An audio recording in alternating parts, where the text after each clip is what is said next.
we should be moving now to the lecture by Professor Etienne Ehouan Ehile of the Association of African Universities. Professor Etienne Ehile, is a psychologist with a distinguished career within and far beyond Côte d'Ivoire. He has more than 50 scientific publications and extensive service to academia.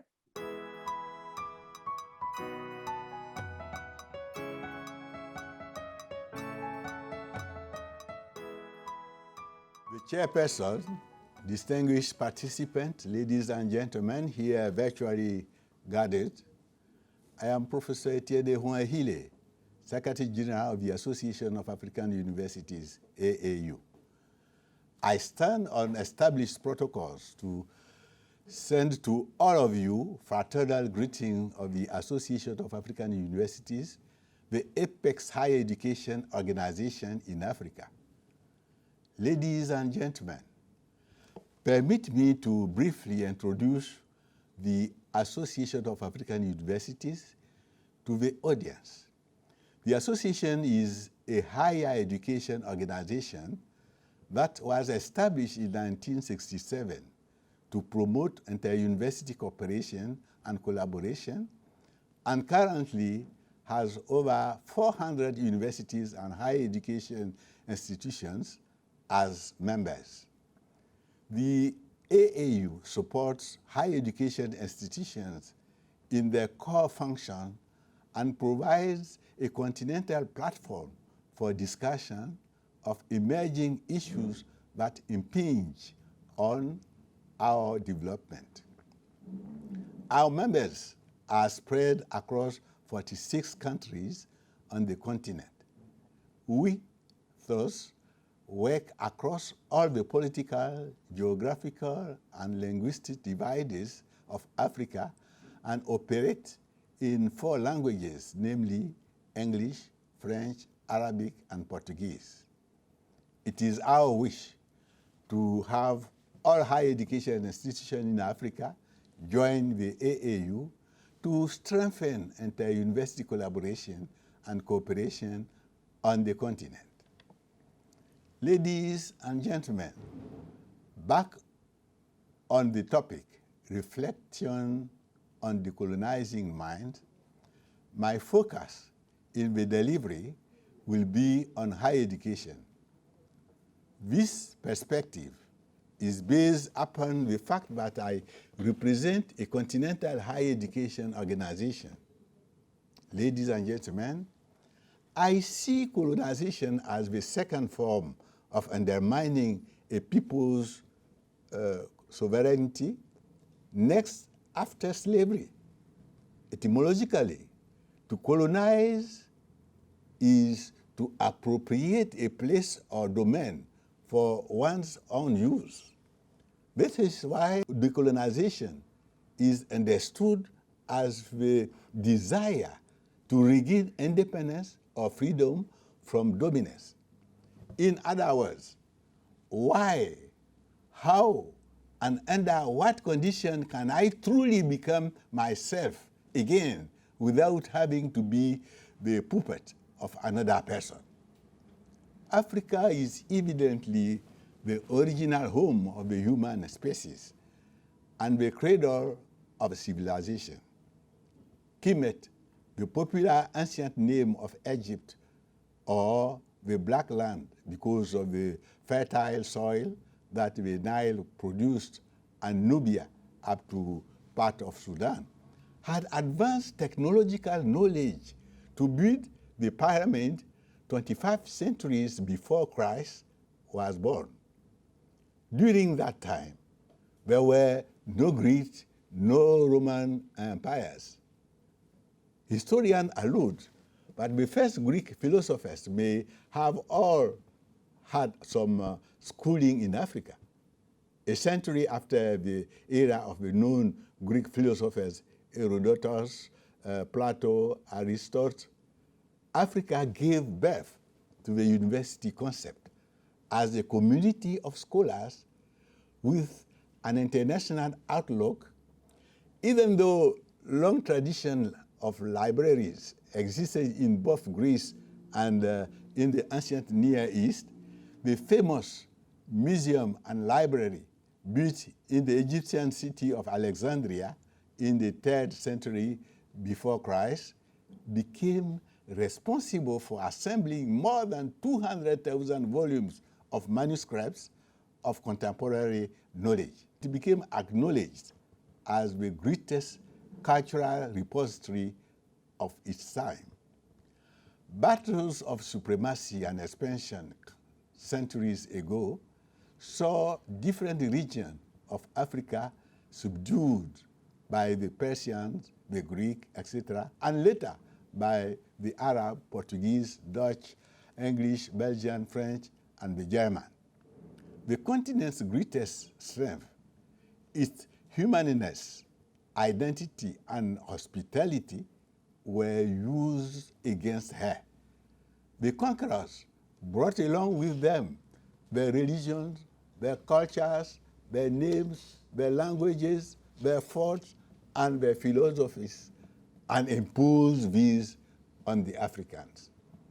They also brought along and deepened divisions and inequalities with classifications such as European versus non-European, white versus native, national versus foreign, me versus other, Christian versus animist, urban versus rural, dominant versus dominated, etc.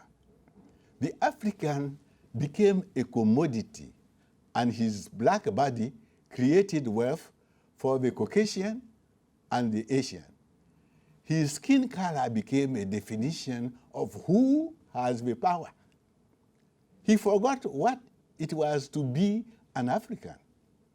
Today, the African continent is still under European, North American, Russian, Chinese, Indian, and other influences in all spheres of human endeavor. Being thus overtly and covertly subdued psychologically, physically, culturally, ideologically, socially, economically, and religiously into adopting other worldviews as superiors to her. The African society has been indoctrinated to oppose her own traditional knowledge and science. According to Professor John Henry Clark, an African-American historian and a pioneer in the creation of Pan-African and African studies, to control a people, you must first control what they think about themselves and how they regard their history and culture. And when your conqueror makes you ashamed of your culture and your history, he needs no prison cells and no chance to hold you. In opposing the quest to establish African universities, seen by Africans as the means to erode centuries of ignorance and end all forms of discrimination, the Church Missionary Society, CMS, operating in West Africa, stated rather forcefully that Africa has no past. How? Then were race instincts to be respected, which either had no existence or which, if it existed at all, were fatal and soul destroying to the Negro.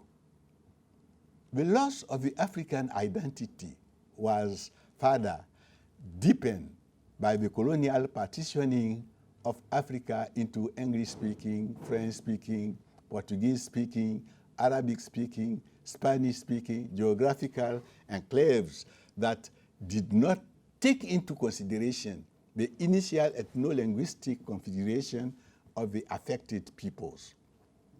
The principal issue of the 21st century for the African is therefore the issue of identity. When you know who you are, it is hard for someone to oppress you. ladies and gentlemen, the decolonization process begins with the mind, and the onus is on education. Our main challenge here in Africa is the Eurocentric educational system inherited from the colonial masters. Education is supposed to create wellness, content, and socialization, but this was narrowly used by the colonial administration to maintain law and order in the colonies, to facilitate commerce, and for missionary activities, particularly evangelization.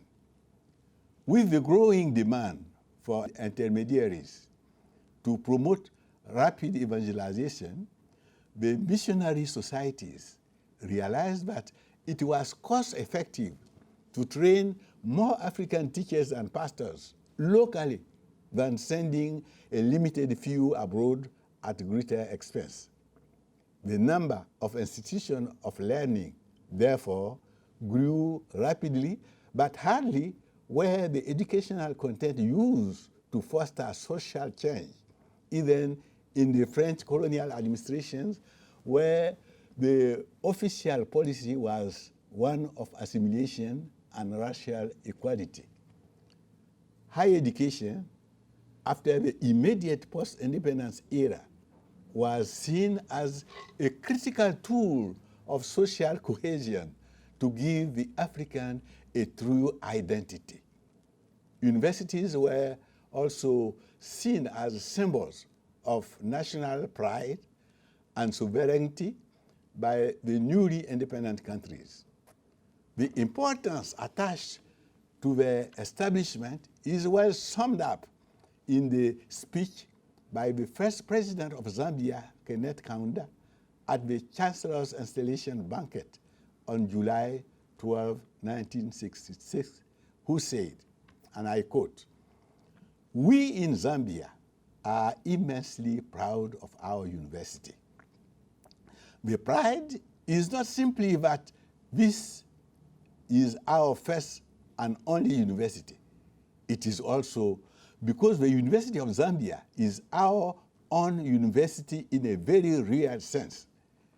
The story of how the people of this country responded so enthusiastically to my appeal for support is a very thrilling one. Humble folk in every corner of our nation, illiterated villages, barefooted school children, prison inmates, and even lepers, gave freely and willingly everything they could, often in the form of fish or maize or chicken. The reason for this extraordinary response was that our people see in the university the hope of a better and fuller life for their children and grandchildren. The question, however, remains whether in our contemporary era there is a true African university, or what we have is a copy of European university. Who do we learn for? Or what are we taught? Does our education achieve any economic gains for our people?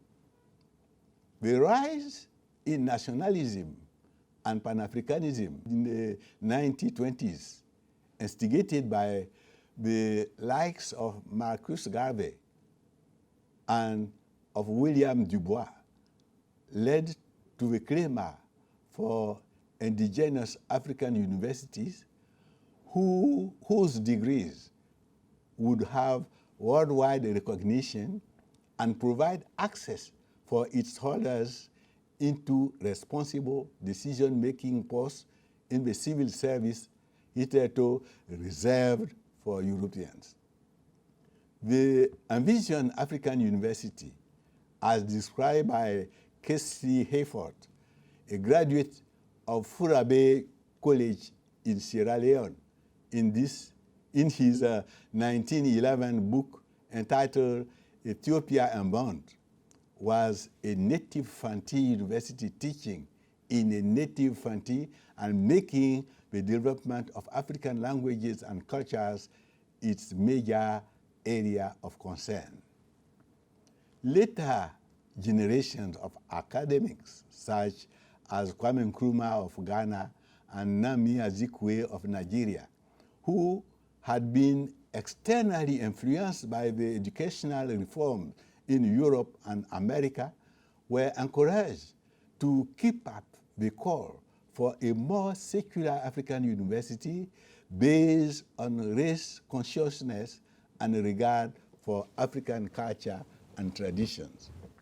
But the issue of race consciousness further begs the question on whether the African curriculum creates an environment of inquiry for this at all. Celebrated modern historians Molefi Kete-Asante, a professor at the Department of African American Studies at Temple University, USA, have queried why the curricula on philosophy, history, mathematics, etc., all start with the Greeks when Greek was established some 1000 before Christ, while there existed the Nubia and Kemet civilization in Africa several centuries earlier. He further questioned how one can erode the notion that the African has wisdom but no philosophy, the Asian have myths, the Native American has tales, and only Europe has philosophy. What about the notion that astrology, geometry, and medicine, for instance, started from Africa? Why do Europeans call African kings chiefs, but even the smallest of kings in Europe is still a king? Why transformative education requires that Africa needs to learn from good practices from anywhere in the world, has the African scientists ever concluded research on the pyramids of Egypt?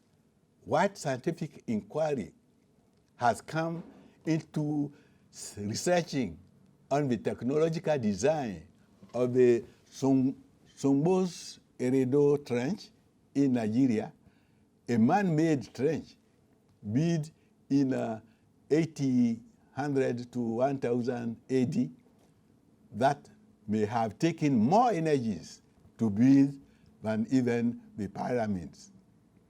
Who do we research for? What do we research for? And what do we research into? In essence, Molefi is emphasizing the need not to ignore or deny the history of Africa, but for Africans to channel their efforts into putting African people's interests at the center of all they do to overcome the challenges created by intellectual misalignment. As newly established African universities in the immediate post-colonial era began facilitating the Africanization process and establishing Institute of African Studies to give more attention to African languages and oral traditions, the formation of the Association of African Universities in 1967 reinvigorated the need and gave more impetus to the promotion of the African identity through inter-university cooperation and collaboration. Despite these concerted efforts, traces of the colonial legacy and imprints still exist in African universities. In mostly West and tropical Africa, where the colonial administration was solely responsible for financing education, this legacy has been most of a state-run and state-owned higher education institution, heavily dependent on state funding, both in terms of recurrent and capital budgetary allocations. The transitioning into entrepreneurial universities has become more Herculean for this establishment and still remains a novelty for many.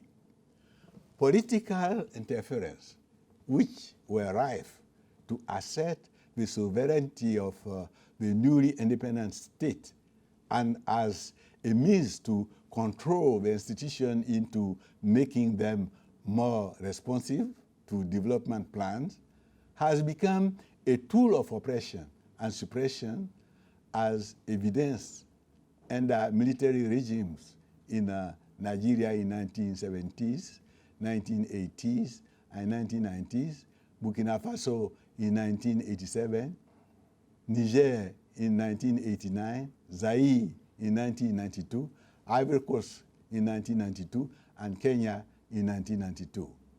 The ivory tower concept is still a colonial legacy with the academic gown visibly seen as separate from town.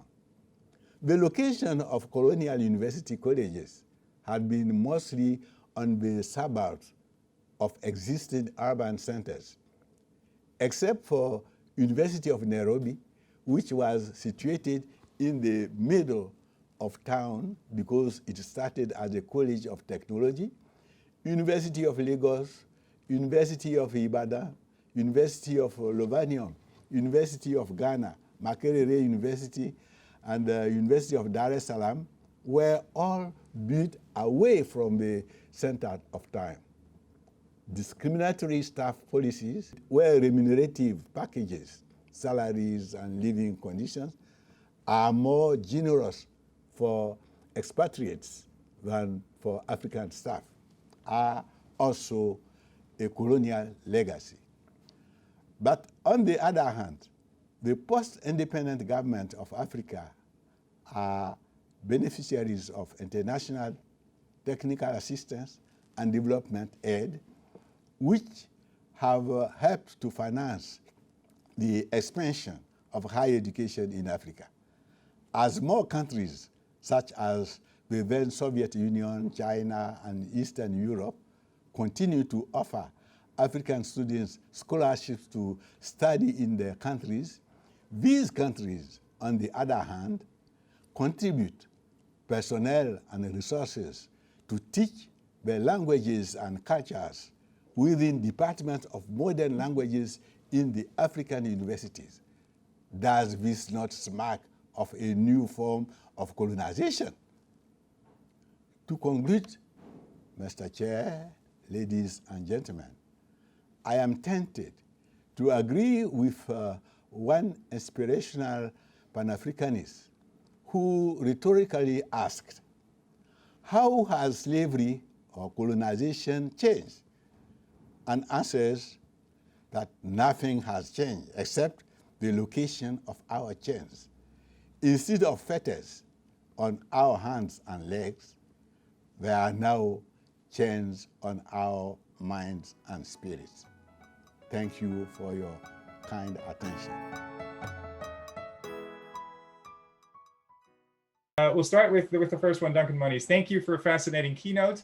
I was interested in your remarks about the sacrifices made to establish and fund universities in the post-independence era. Many African countries' universities have since faced severe, persistent lack of funding that has undermined their functioning. Do you see any prospects for better funding for African universities, either from national governments, regional or continental bodies, alumni, or the diaspora? So it's a funding question. I just responded that I think our governments need more commitment due to the fact that higher education is key in the development of socio-economic and also give more emphasis on the budget, the funding. Yeah. And also, it should be a better use of the funding the government have or receive from outside. Yeah. A better use of these funds. Yeah. issues like corruption, issues like corruption cannot help us develop higher education. And also, this is why I think a huge commitment is the first issue, because most of the time the government say that the youth is the future of the countries, but nothing concrete is done for these youth to move forward. So financing higher education is also to help the youth to develop better and to have more education which can help them in the future. Thank you very much. So just a logistical point, where the next session is starting very soon, but because it took a little bit of time to connect, we will just continue until 11, and then I will point you to the right room. But for now, let's continue with a few questions. Densoa, my first question, Prof. Ehile asked an excellent question about who we're doing research for. How can we ensure that the research questions we ask are connected to the needs and aspirations of communities of the African continent, while also navigating power dynamics in our disciplines? How? Like I said earlier, the funding of research in Africa is very scarce. So when a funder gives you a grant for research, it is research which fits in his concern, not your concern as African. And sometimes, most of the time, we as academics, we need also publications for our promotion. So even though the research we are tasked to do are not the relevant research for our country, we also take this money, to use this money to do the research that the funder wants, so that we can make publication for our promotion also. If we want to do the right research which can benefit Africa, we should sit down and see which area we are interested in, not to send us money, do a call for proposal. We write the call for proposal in the line of the concern of the funder, not in the line of the concern of the communities. Yeah, thank you. This is very understandable. So Yannick van der Wal has a similar question, but she finds that most of it is answered. So another question about Purity in Guinea. Do you agree that the big problem facing the education sector in Africa is academization and privatization? No, I don't think privatization is a huge problem, because if you consider the governmental universities, for example, they are not enough to host all students who have a baccalaureate in a Francophone system, for example. So the private sector is a huge help for the government, in such a way that in Cote d'Ivoire, for example, the government pays the tuition of students who are oriented in private higher education. So the private sector in education is complementary to what the government is doing, and they are doing what the government should do. The real issue of higher education in Africa is, one, the funding. The funding is not enough for teaching, enough for research, enough to take care of students. This is one problem. Yeah. Thank you. So that's again a very clear answer. And a lot of the problem, indeed, it seems, as you say, comes back to the funding structure of academia in Africa and elsewhere too. It was wonderful to hear you speak and to also meet you here.